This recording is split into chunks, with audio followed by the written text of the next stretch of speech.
పెట్టకూడని ప్రతిమలు, ఫోటోలు ఏంటో మీకు తెలుసా? అయితే ఇప్పుడు తెలుసుకోండి.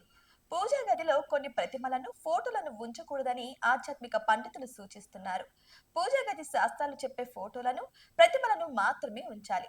అలా కాకుంటే ప్రతికూల ఫలితాలు తప్పవని వారు హెచ్చరిస్తున్నారు. అందుకే పూజా గదిలో ఉంచాల్సిన ప్రతిమలు, ఫోటోల విషయంలో కొన్ని నియమాలు పాటించాల్సి ఉంటుంది. అవేంటంటే, శనీశ్వరుని ఫోటోలను ఇంట్లోని పూజా గదిలో ఉంచకూడదు. నవగ్రహాల పటాలను, ప్రతిమలను అస్సలు ఉంచకూడదు. ఇకపోతే నటరాజస్వామి ఫోటోను, ప్రతిమను ఇంట్లో వాడకూడదు.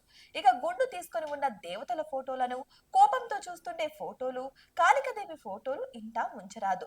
పూజా గదిలో తప్పకుండా ఇటువంటివి అస్సలు ఉంచకుండా చూసుకోండి. కుమారస్వామి తలకు పైగా వేలాయుధం ఉండే ఫోటోలు, ప్రతిమలు ఇంట్లో పూజా గదిలో ఉంచకూడదు.